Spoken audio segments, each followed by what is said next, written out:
Senator, if one of your daughters asked you, and maybe they already have, Daddy, did God really create the world in 6 days? What would you say? Yeah, I'm trying to remember if we had this conversation. You know, what I've said to them is that I believe that God created the universe, and that the 6 days in the Bible may not be 6 days as we understand it. It may not be 24-hour days. And that's what I believe. You know, I know there's always a debate between those who read the Bible literally and those who don't. And you know, that I think is a legitimate debate within the Christian community, of which I'm a part. You know, my belief is that the story that the Bible tells about God creating this magnificent earth on which we live, that is essentially true. That is fundamentally true. Now, whether it happened exactly as we might understand it, reading the text of the Bible, that, you know, I don't presume to know. Let's go to... But let me just make one last point. Yes. On this. I do believe in evolution. I don't think that is incompatible with Christian faith, just as I don't think science generally is incompatible with Christian faith. And I think that this is something that you know, we get bogged down in. There are those who suggest that if you have a scientific bent of mind, then somehow you should reject religion.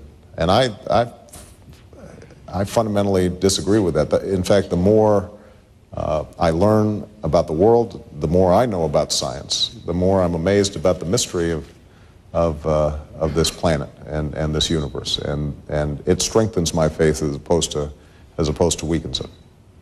Let's go to Reverend Richard Cizik, who's Vice President of the National Association of Evangelicals. Reverend. Good evening, Senator. You just took my question. Congratulations. You won the prize. No, let me flesh this out just a little bit, sure, if you wouldn't mind. Frankly, there has been perceived by many, millions, a war between science and faith. I don't believe there's a war at all. In fact, the worlds of religion and science are coming together in amazing ways, including here on this campus. For example, you have young evangelical Christians who are leaders on developing what we call creation care, or a policy on climate change. And so let me ask you, you've already hinted at it, but let me ask you in specific, how do you relate your faith or personal convictions to science generally and science policy? And let's take an issue like climate and flesh that out, or take stem cells, something like that. Just give us a little more indication of how you think. Well, first of all, is that fair enough? It is fair enough, and you guys have done some terrific work on this, so I want to congratulate you on that. Should it be part of God's plan to have me in the White House, I look forward to our collaboration.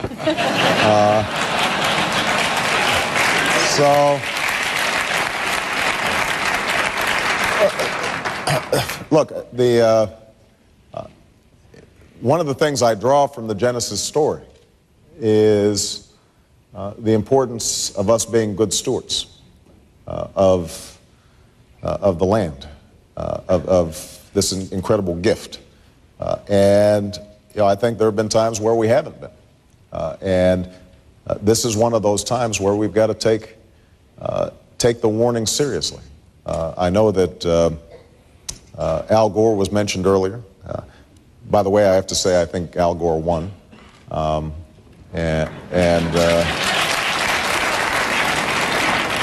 I think and has done terrific work since. But I think that we are seeing enough warning signs for us to take this seriously. And part of what my religious faith teaches me is to take an intergenerational view, to recognize that we are borrowing this planet from our children and our grandchildren. And so we've got this obligation to them, which means that we've got to make some uncomfortable choices.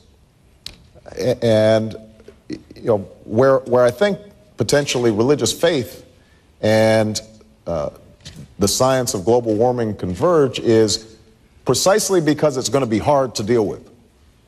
We have to find resources in ourselves that allow us to make those sacrifices, where we say, you know what, we're not going to leave it to the next generation. We're not going to wait. We are going to put in place a cap and trade system that controls the amount of greenhouse gases that are going in the atmosphere. And we know that that will require us to make some adjustments in terms of how we use energy. And we've got to be less wasteful, both as a society and in our own individual lives. And having faith, believing that this planet and this world extends beyond us.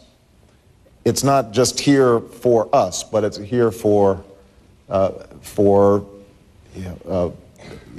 more and more generations to come.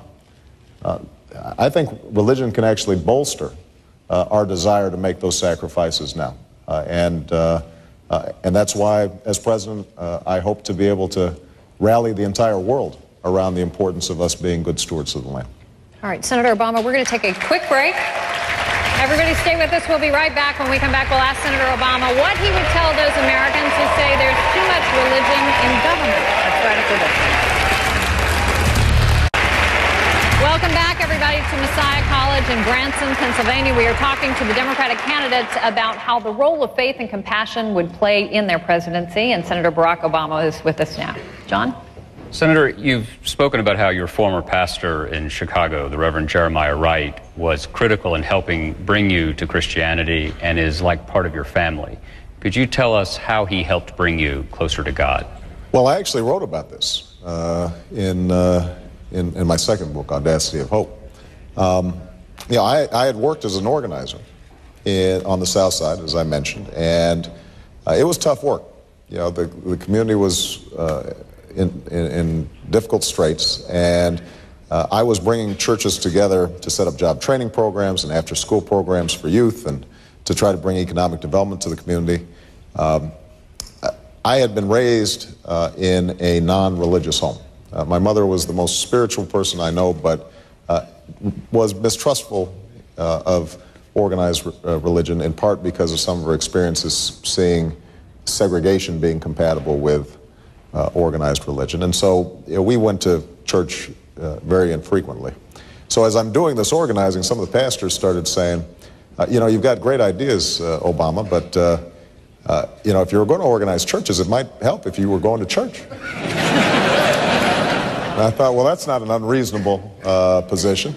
And so I started visiting some churches. Trinity United Church of Christ was one of the churches that we were trying to get involved in the organization. I visited that church and found the ministries that they were doing on HIV/AIDS and on prison ministries. There were a whole host of wonderful ministries that they were engaged in. And Reverend Wright's sermons spoke directly to the social gospel, the need to act and not just to sit in the pews. And so I found that very attractive and ended up joining the church when I got out of law school. Now I have to say that, you know, in reports subsequently, you know, there's been this notion that he was, by various terms, my spiritual advisor or my spiritual mentor. You know, he's been my pastor, and what that means is that you know, the ministries that have been built in that church community have been very important to me. It also means that there are areas where we've disagreed on, and obviously the most recent loop that's been playing, Reverend Wright's greatest hits, so to speak, are I think both a distortion of who he is and what the church has been about, but also express